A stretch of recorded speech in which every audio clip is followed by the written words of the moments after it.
ایک حدیث ہے اس سلسلے میں، اور بہت ہی معروف حدیث ہے، کثرت سے لوگ سنتے ہیں، اور عمومی طور پر 15 شعبان سے متعلق اس حدیث کو ذکر کیا جاتا ہے۔ حالانکہ صحیح مسلم کی جو حدیث ہے اس میں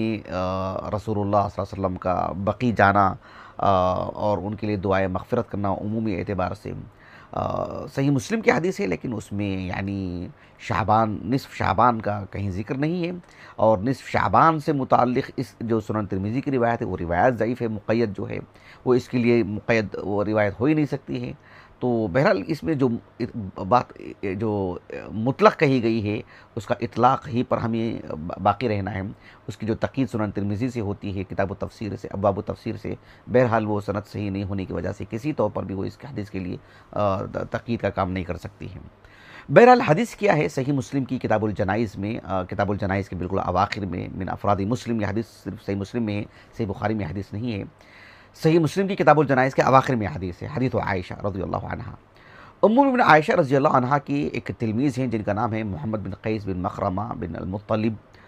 تو وہ کہتے ہیں کہ ام المؤمنین عائشہ رضی اللہ عنہا نے ایک مرتبہ کہا کہ یعنی کہا کہ الا احدثکم عنی وعن رسول اللہ صلی اللہ علیہ وسلم، کہ اللہ کے رسول صلی اللہ علیہ وسلم اور اللہ کے رسول کے ساتھ میرا ایک واقعہ ہے، ایک حادثہ ہے، کیا اس سے متعلق میں آپ لوگوں کو مطلب خبر نہ دوں، وہ حدیث نہ سناؤں؟ تو آپ کے تلامذہ نے کہا کہ قلنا بلا، یعنی کیوں نہیں، ضرور سنائیے آپ۔ تو ام المؤمنین عائشہ رضی اللہ عنہا نے اس واقعے کو بہت تفصیل سے سنایا ہے، اور میں ساری تفصیلات تو نہیں بتا سکتا ہوں، لیکن اصل موضوع سے متعلق جو بات ہے وہ بتانے کی کوشش کروں گا۔ ام المؤمنین عائشہ رضی اللہ عنہا کہتی ہیں کہ لما كانت لیلتی التي كان النبی صلی اللہ علیہ وسلم فیہا عندی، کہتے ہیں کہ اس رات کو، یعنی جس میں میری باری تھی، یعنی جب اللہ کے رسول صلی اللہ علیہ وسلم میرے حجرے میں تھے، تو اس وقت کی بات ہے کہ آپ صلی اللہ علیہ وسلم جب میرے پاس تھے، ہوا ایسے کہ اللہ کے رسول صلی اللہ علیہ وسلم یعنی عشاء کی نماز پڑھ کر کے آئے، کہا کہ انقلب، وہاں سے نکل کر کے آئے آپ صلی اللہ علیہ وسلم، اور جو حجرے میں داخل ہوئے، اور جو ردا کہتے ہیں، جیسے ہم کہتے ہیں نا اوپر کی قمیص، اس لیے کہ جو ہے نیچے جو باندھتے ہیں اس کو ازار کہتے ہیں، اور اوپر جو اوڑھتے ہیں اس کو جو ہے یعنی ردا کہتے ہیں۔ جس طرح سے ہم اگر احرام کو اگر لے لیں تو نیچے کا جو حصہ ہے وہ ازار ہے، اوپر کا جو حصہ ہے وہ ردا ہے، اس کو ردا کہتے ہیں۔ ہمارے پاس اردو زبان میں دو چادریں ہم کہہ دیتے ہیں، لیکن اس میں تفریق ہے، جو ازار تہبند کو کہتے ہیں، اور قمیص کے طور پر جو اوپر اوڑھتے ہیں اس کو جو ہے ردا کہتے ہیں۔ تو حدیث میں اس طرح سے بات ہے، ام عائشہ کہتے ہیں رضی اللہ عنہ کہ آپ صلی اللہ علیہ وسلم جب حجرے میں داخل ہوئے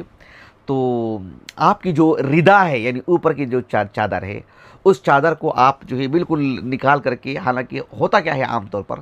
انسان جب اپنی قمیص نکالتا ہے تو اسے ایک مناسب جگہ جو ہے ٹانگ دیتا ہے، جیسے ہم ہمارے گھروں میں جو ہے مطلب ہم ہینگر میں جبہ وغیرہ رکھ کر کے ایک جگہ پر لگا دیتے ہیں جب گھر میں داخل ہوتے ہیں۔ ظاہر بات ہے کوئی بھی آدمی اپنی اس قمیص کو اپنے سرانے رکھ کر کے تو نہیں سوتا ہے، لیکن اس رات کا معاملہ ایسا تھا کہ آپ صلی اللہ علیہ وسلم نے اپنی چادر جو اوپر کا جو حصہ ہے ردا، وہ نکال کر کے بالکل اپنے سرانے رکھ لیے تھے آپ صلی اللہ علیہ وسلم۔ ایسے معلوم ہو رہا ہے کہ مطلب کچھ ایک نئی ترتیب ہے، یعنی کوئی آپ صلی اللہ علیہ وسلم نے کچھ خیال کیا ہے کہ کچھ کرنا ہے، کہیں جانا ہے، تو اس ردا کو اپنے سرانے پر رکھ لیے۔ اور انسان اپنے چپل کہاں چھوڑ کر کے آتا ہے؟ گھر کے باہر چھوڑ کر کے آتا ہے، اس لیے کہ جو ہے مطلب اب کچھ کام دام نہیں رہ گیا ہے، گھر کے اندر آ چکے ہیں۔ لیکن آپ صلی اللہ علیہ وسلم نے اپنی نعلین کو بالکل اپنے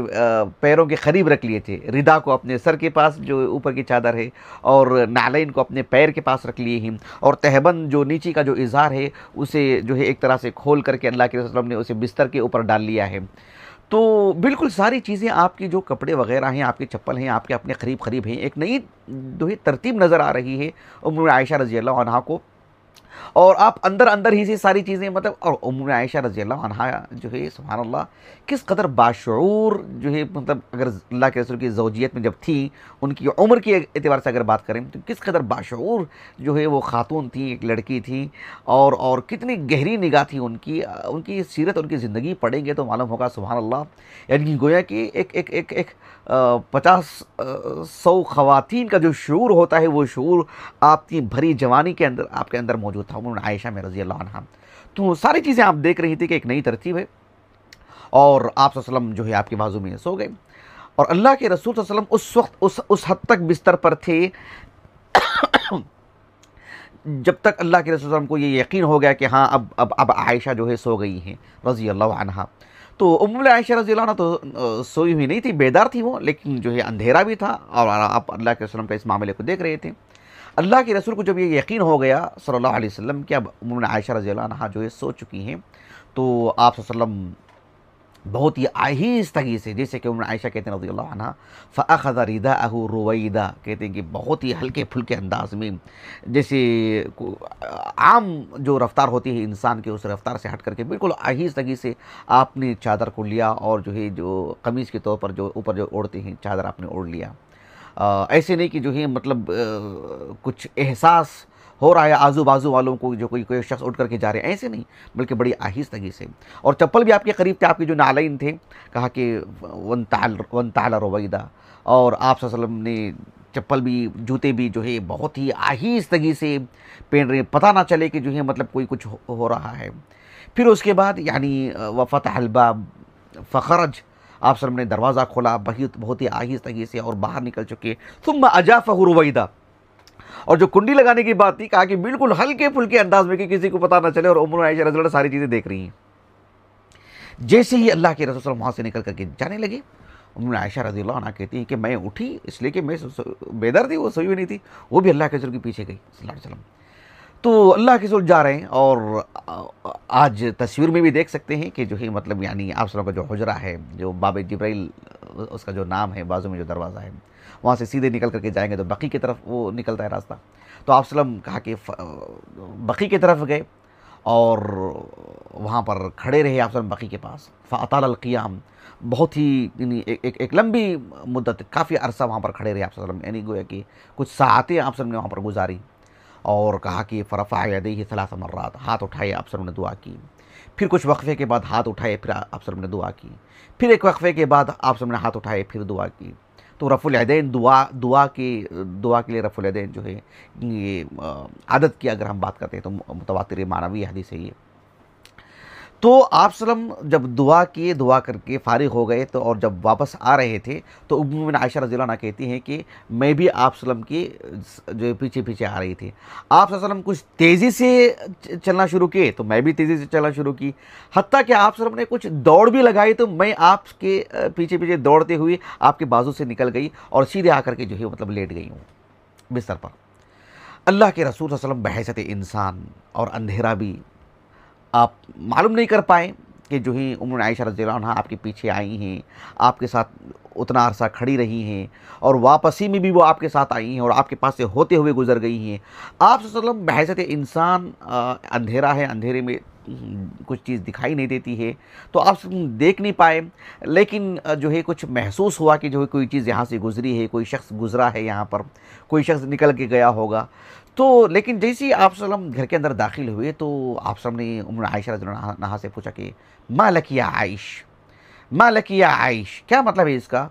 مطلب یہ نہیں تھا کہ تم کیوں آئی، کیا، یہ سوال نہیں تھا، مطلب آپ صلی اللہ علیہ وسلم نے جو سوال کیا ہے کہ کیا ہو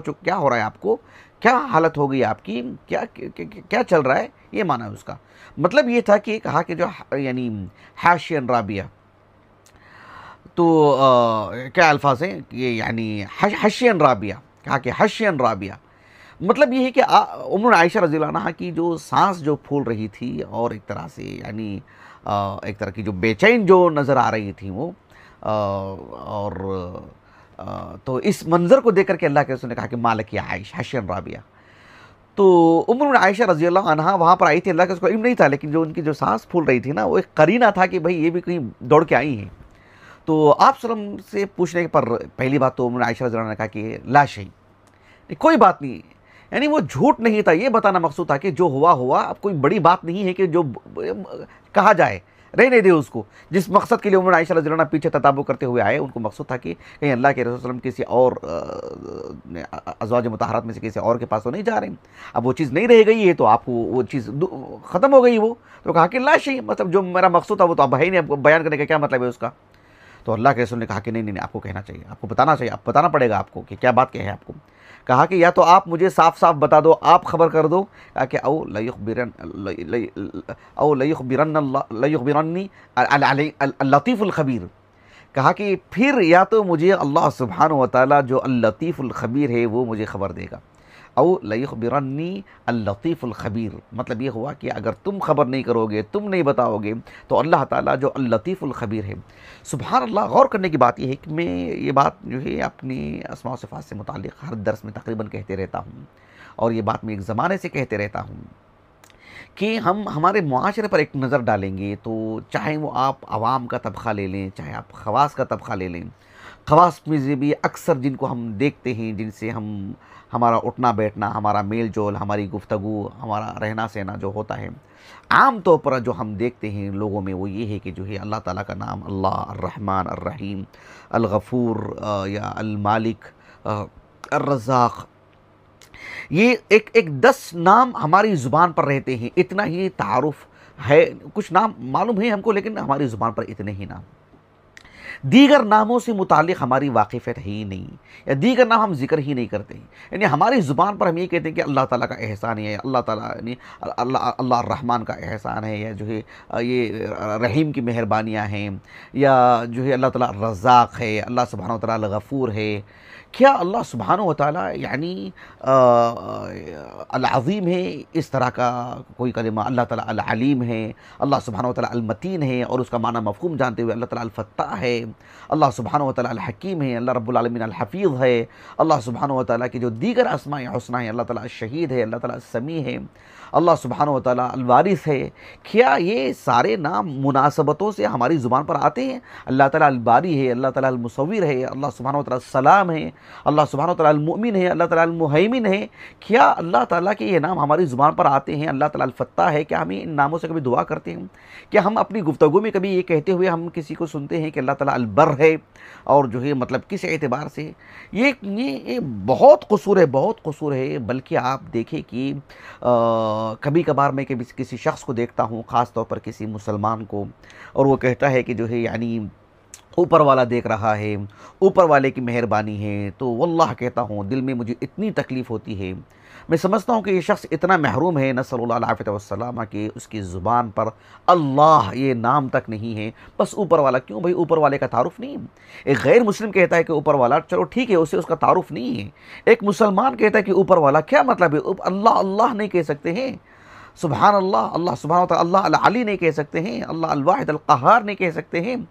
تو یہ جو قصور ہے، اور یہ کہیں نہ کہیں بے ادبی ہے اللہ سبحانہ وتعالیٰ کی جناب میں۔ تو اللہ سبحانہ وتعالیٰ کی اسماء حسنہ ہماری زبان پر ہونی چاہیے، اور ہم جو گفتگو کر رہے ہیں، میں نے اس سے پہلے جو ہے 1 سے 2 3 مرتبہ میں درس دے چکا ہوں الحمدللہ، بنگلور میں بھی، حیدرآباد میں بھی، مجھے یاد نہیں آ رہا کہ درس ریکارڈ ہوا ہے نہیں ریکارڈ ہوا ہے، کہ اللہ سبحانہ وتعالیٰ یعنی انبیاء علیہ السلام کو اللہ تعالیٰ کا سب سے زیادہ تعارف ہوتا ہے، انبیاء علیہ السلام کو سب سے زیادہ تعلق اللہ تعالیٰ سے، سب سے زیادہ متعارف رہتے ہیں اللہ رب العالمین سے۔ ایسے میں جو ہے ان کی گفتگو میں یعنی کس مناسبت سے ان کی زبان پر کون سا نام آتا ہے اللہ رب العالمین کا، تو اس پر جو ہے میں نے درس دیا تھا الحمدللہ۔ اب میں اس پر تفصیل میں نہیں جانا چاہتا ہوں۔ یہاں دیکھو اللہ کے رسول نے کیا کہا صلی اللہ علیہ وسلم، اول لیخبرنی الرحمن الرحیم نہیں کہا، السمیع العلیم نہیں کہا، یا کوئی بھی 1 2 نام اللہ تعالیٰ کے نہیں ذکر کر دی، کہا کہ اللطیف الخبیر، یعنی رات کا اندھیرا ہے، اور جو ہے بحیثیت انسان میں جا رہا ہوں، میرے پیچھے آنا، میرے ساتھ آنا، میرے ساتھ واپس چلے جانا، جو ہے مطلب، اور پھر میرے بازو سے گزرنا، مجھے لگا کہ بس کوئی چیز چلی گئی یہاں سے، کون ہے نہیں معلوم ہے، تو کہا کہ تم خبر دو گے یا مجھے معلوم ہے، ایسا نہیں کہا کہ او لیخبرنی اللطیف الخبیر۔ اللطیف الخبیر یعنی اللہ سبحانہ و تعالیٰ سے کیا چیز پوشیدہ، اللہ تعالیٰ سے کیا چیز مخفی، سبحان اللہ، کس قدر گہرا تعلق اللہ سبحانہ و تعالیٰ سے، اور اللہ تعالیٰ سے کس قدر گہرا مطلب سبحان اللہ ٹھوس، اور جو ہے مطلب ایک درست تعارف اللہ سبحانہ و تعالیٰ کا، اور کیا مناسبت ہے ان ناموں کی جو آپ سب کی زبان سے جاری ہوئی ہیں۔ کہا کہ اللطیف الخبیر، جیسے کہ سورۃ التحریم میں اللہ تعالیٰ نے، اللہ کے رسول صلی اللہ علیہ وسلم نے کی جو بات نقل کی گئی ہے، نبأنی العلیم الخبیر، اس سے یہ بات ہونی چاہیے، اللہ تعالیٰ سے اس طرح کا تعارف ہونا چاہیے، اپنے گھر والوں کو اس طرح کا تعارف کروانا چاہیے، اپنے بچوں کو یہ سکھانا چاہیے کہ کوئی بھی معاملہ ہو جائے، اللہ رب العالمین الرزاق ہیں، اللہ تعالیٰ القوی ہیں، اللہ تعالیٰ المتین ہیں، اللہ تعالیٰ الودود ہیں، اللہ رب العالمین الغفور ہیں، اللہ سبحانہ و تعالیٰ الحسیب ہیں، اللہ سبحانہ و تعالیٰ جو ہے الوارث ہیں، اللہ سبحانہ و تعالیٰ یہ جو اللہ تعالیٰ کے بے شمار نام ہیں، ان ناموں کا تعارف کروانا چاہیے، اس کا معنی مفہوم بتانا چاہیے، تاکہ جو ہے یعنی ہر پہلو سے بندہ مضبوط رہے،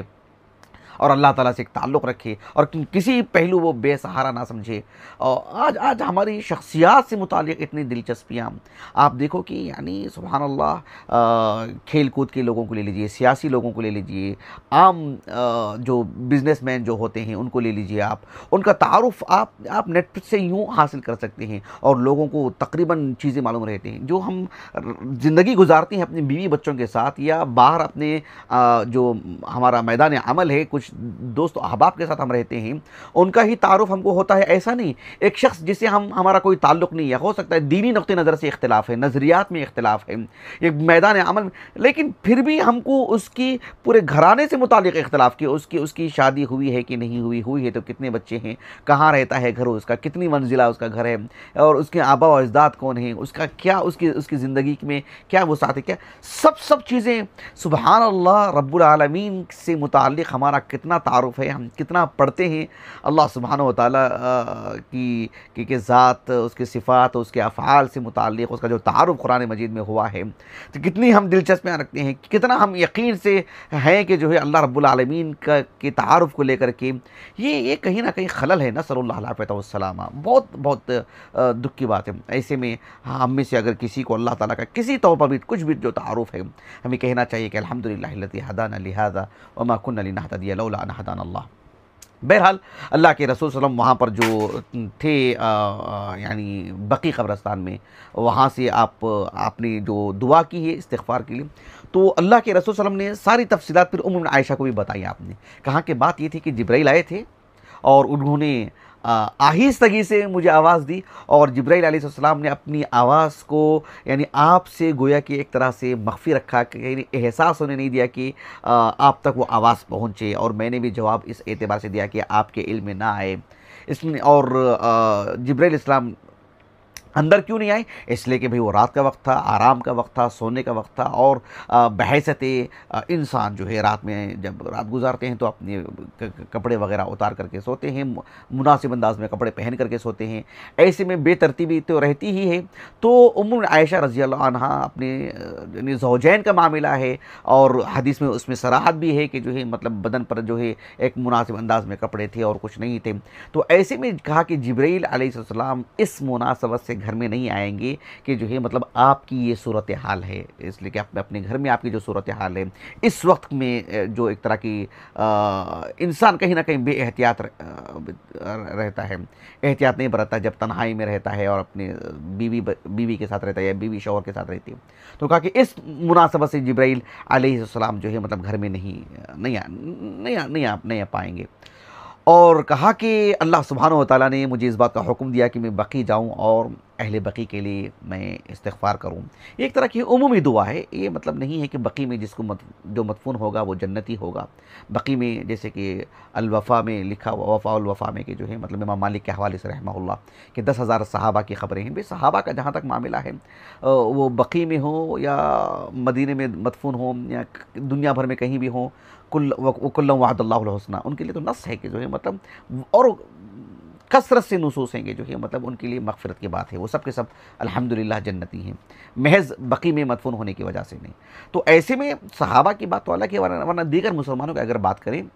تو عبداللہ بن ابی ابن ابی سلول جو رئیس المنافقین ہیں وہ بھی بقی میں مدفون ہیں۔ تو وہ عمومی استغفار ہے اللہ کے رسول کا صلی اللہ علیہ وسلم، بالذات فردن یعنی جو بھی وہاں پر مدفون ہوگا اس کے لیے بشارت ہے جنت کی، اس طرح کا بہرحال اہل علم نے کوئی بات نہیں کہی ہے۔ بہرحال اللہ کے رسول صلی اللہ علیہ وسلم نے یہ صورتحال بتائی کہ جو ہے میں گھر سے اس لیے نکلا کہ جو ہے آپ سوئی ہوئی ہیں اور آپ کو جگانا مناسب نہیں تھا، اور پھر جو ہے میں یعنی اچھے انداز میں بھی چلا جاؤں اور آپ کو پتہ چلے کہ میں نہیں ہوں تو ایک طرح کی وحشت ہوگی، ایک طرح خوف ہوگا کہ کیا معاملہ ہے۔ اس وجہ سے چونکہ آپ سو چکی ہیں تو میں جو ہے مطلب آہستہ سے نکل کر کے باہر گیا۔ میں یہ اللہ کے رسول نے تفصیل بتائی، یہ ہے اس حدیث کے اندر یہ بات جو اللطیف الخبیر والی بات ہے۔